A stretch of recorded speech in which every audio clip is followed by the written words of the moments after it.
Hi, welcome to today's Move More video. We're going to look at joint mobility. This will be something that a lot of people are very familiar with, whether they do sports or exercise classes or things like that. Have an open mind, there could be some new ideas for you, so play along with it and enjoy. When we mobilize our joints, we help release the aches and pains of everyday life. We also carry all of our stress, it could be previous trauma, injuries and compensations within our body. So the more we start to move, the more we start to mobilize everything, the better we're going to feel. I want you to take small baby steps in all of this and don't move through pain. It's the small changes that can lead to big changes and ones that are more permanent and will have a positive effect for you. Our bodies are the products of everything we do and don't do. It's how we move and how we don't move, what we eat, how we recover, our mindset, how we think. It's all connected. So have fun with this, don't move through pain, and enjoy. The joint mobility ideas we're going to go through come from a range of different sources and experiences that I've had. The influences range from Scott Sonnen, MoveNat, Systema, different friends of mine who've shared their ideas and experiences. No matter where the ideas come from, what matters is that you practice them. What we're going to do, and an easy thing for you to remember when you're practicing at home also, is we're going to start from the top and work our way down. So you never have to think of like, oh, should I do that one, or which one goes first, does it matter? Keep it simple. Head down, don't go through pain, and enjoy. So we're going to start with the neck. So to begin with, what I want you to do is just start looking up, see how far back you can go, and then look down. And with these drills, you only need to do anything between 3 and 5 repetitions of them. So you can do them along with me or not. So the next one, just see if you can bring your ear down to your shoulder. And there. And each side, and each side. You might hear little crickly bits. Then we're going to go back to the left to a circle, go to the front, circle, and back. Take your hair out of the way if you have long hair. Do each one.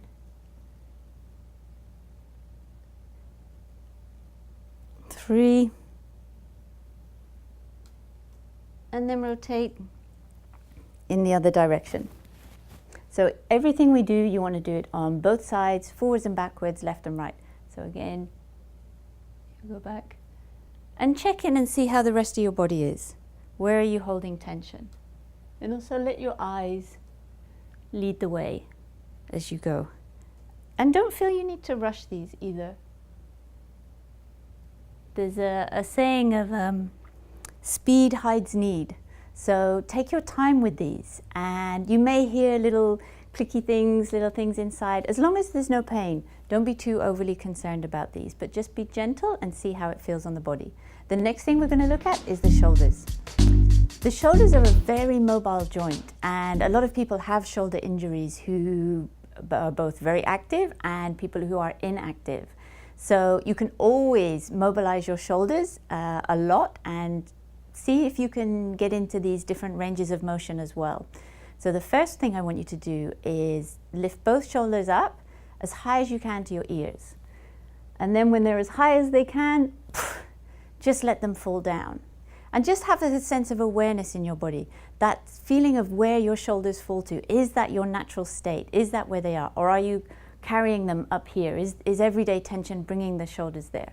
So just do that 3 times. So bring them up and down. And you can bring the breath into all of these movements as well. Breath work is a whole separate area to cover. So for now, I'm not going to mention the breath too much, but it is important and it will be covered. So the next thing with the shoulders is taking one shoulder, lifting it up, bringing it back and down. So you're just going to do circles with that shoulder. And you're going to try and squeeze the shoulder blade together as it goes to the back and then forward. And you're going to do that on both sides. Another idea which you can do is you're going to bring the arm out And again, you're going to have this motion of going up to the back, down and forward. But if you do it this way with the arm out, you really get that feeling of it's almost a square instead of a circle, but you're really bringing the joint in like that. The next one we can do with the shoulder is you're going to draw a circle above your head. So sometimes people like to put a finger or an arm or their hand, here, just to bring more awareness into which part of the joint. So it's not there, it's not here, it's really moving from the shoulder joint. And again, you just go quite slowly, and you'll do 3 on each side in both directions. Another one to do for the shoulder is to again draw a circle, but you're going to pass over in front of the body. You want to try and keep the rest of the body going forward. So here, there, rather than doing that. So it's this joint we're really giving our attention to. So you can do circles there in both directions. Again, 3 on each side. And then you can also draw a circle behind you and see how that feels. This should feel nice. You should be giving some release, some kindness, some movement, getting the blood flow and circulation into these areas where maybe they're very tense, maybe they're very static, maybe they're in this position a lot instead of opening out and letting the chest be free as well. So really enjoy your shoulder movement. Another great drill for the shoulders that most people are probably the most familiar with out of all of the ones I've shown is the idea of just straight arm up and back and in a circle. And again, each direction 3 times. Something a friend showed me recently, which you can add to this, is basically to put the your hand in your armpit at the same time and just put a tiny bit of pressure there and do that. And you'll really notice the difference after you've done the 3 reps in each direction between how one shoulder feels and how the other. So play with that and enjoy. As we work our way down, we're going to now look at the elbow joint. So one of the moves I really like is this one where you support the elbow, you have the arm out straight, bring it in and under. So out, under, out, under. Again, both sides. 2. You may feel imbalances as well with both sides. Then, and you can either do this one at a time, or if you're comfortable with the movements, you can start bringing them together. But don't compromise on the quality of the movement. Really go around if you can. And another movement that I really like, and it's fun to play with as well, is where you're imagining you're carrying a cup of tea or something on your arm. So you're going to bring it around, there, there, and down. And then you can go in the other direction as well. And this will involve the shoulder as well, and the wrist to some extent. But it's a really nice one to connect many different movements, and you feel that whole chain. Everything in our body is connected. There is no isolated movement. So as much as we can have a focus on a joint or a particular area, our whole bodies are moving together all of the time. The next thing we're going to look at is the spine. So this is so important for everything that we do, is to have good mobility within our spine. So to begin with, you're going to bring the chest out as far as you can, and then curve it. You almost collapse. You come over. So it'd be like that. So open up and close. Again, you do that 3 times. And then what you're going to do is then from here move to the left, so to the side and then to the right. This is a really small movement compared to how much you can do with this one. And then when each of those movements, so the forward, the back, and then from the middle, the side and the side, When those feel comfortable, when you can engage that range of motion, you can then link them all together. So it could end up being this kind of circle. This is the closest I'll ever get to body popping, probably. So you could do that. And again, you're just going to do 3 circles in each direction. Moving down, we'll now go to the pelvis. And this is similar to what we've just done for the middle part of the spine. So, and this is also your sort of Shakira moment if you want to have that kind of moment. So it helps to put the hands here. And then again, you're going to tilt the pelvis forward as far as you can. And then bring it back. So you really arch and stick the butt out. So we're there. So forward and back into middle, and then side, side. And then again, try and bring this all together. So there, around, and back. You may feel some sticking points, some ratcheting almost as you go around. If that's the case, just slow it down and move slowly through those areas. So again, you'll just do 3 on each side. 2, 3. I hope you're enjoying these joint movements as we do them. Next, you're going to look at the hips. So this, again, we're going to be moving in circles. So try and get the broadest range of motion that you can. So forward, side, back, side, forward. Again, 3 times. It's getting predictable in each direction. If you want to bring the rest of the body in to really help you, you can sway that around, but that's up to you. You can add those things to this as you like. Another really great drill for the hips, and this is another sort of classic that you may have seen before, but you will need to balance. So again, use a support if you need to be stable and safe within your training and practicing. So you're going to stand on one foot, and then you're going to bring the knee up, and then you're going to open out. And this is really going to open up that joint and see how far you can go, ideally without letting this other hip turn around. So I've seen dancers who, I mean, their knee goes all the way up and around. We can all have very, very different ranges of motion here. So again, you just go up to the side. You may find also that, going back feels fine, but then when you've done your 3 reps, and then maybe going forward is more challenging to you, or vice versa.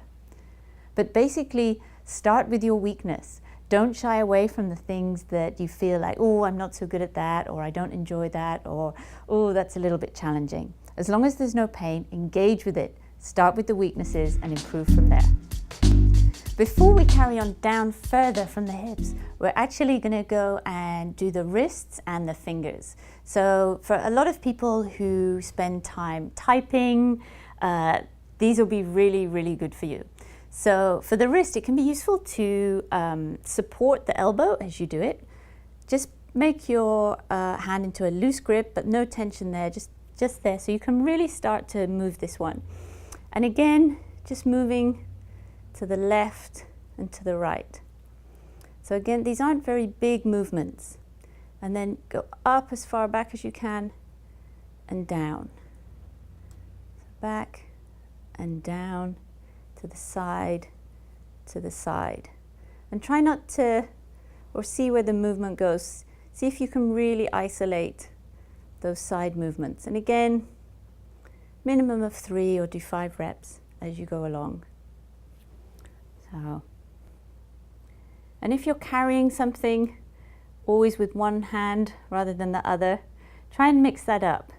See, where do I have more control? I do a lot of camera work and filming, so my right wrist and fingers are a lot stronger, and the grip strength is different, but also it means it's a lot tighter. So the left is looser, but not as strong and not as coordinated. And going straight into the fingers after that, what you can do here is, and you can do both hands together, or if you want to isolate them, do that. So starting with the big thumb, you're just going to move in circles. And then each finger individually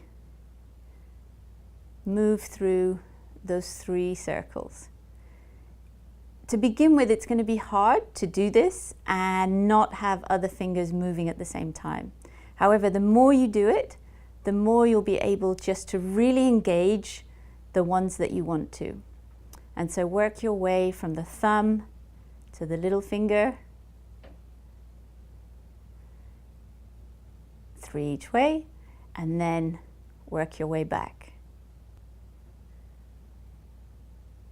When you've done that on both hands, you can then start to play with a sort of fan idea where you're rolling each of those fingers up.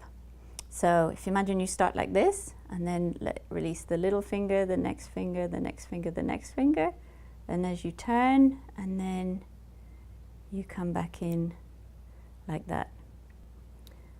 Again, most of us are very one-handed dominant, so you'll definitely feel a difference in this one. So this one's a really great one to do. So do these as often as you can, as many times through the day. Don't have just like, oh, Tuesday is joint mobility day. Mix all of this up as much as you can. The next joint we're going to look at is the knees. So a lot of people have knee problems, or they're also, maybe they don't have knee problems, but they're afraid to try new activities because they don't want to get knee problems. The more you move your knees, the more you put them in positions which aren't just the regular ones, the more your body will be used to that. And this idea of compensating a weakness then won't occur. So mobilize your knees as much as you can. So to begin with, you're going to find your balance. If you want to use a support or hold on to something, do what's right for you. You're the one in your body doing this. So you're going to stand on one leg and you're going to bring the other leg up, and then you're just going to stretch it out. So you're bringing that knee joint so forward and back, and then do that on both sides. 2, 3. Then the next one, it's the classic one you see lots of athletes doing, whatever kind of warm-up for a sport. You see this a lot. So you're going to bend your knees slightly, feet quite together, and then you're just going to do little circles. 1, 2, 3. Hello, Pax. So this is nice, and we're here like this. But then what you can do as well to, again, keeping this idea of adding a little bit more complexity, getting your body used to being in positions it may not be familiar with, but at some point in life, maybe you're going to move in a non-optimal way. You're not going to be in a perfect line. So you want your body to be strong and stable within those kind of movements. So you can change the stance.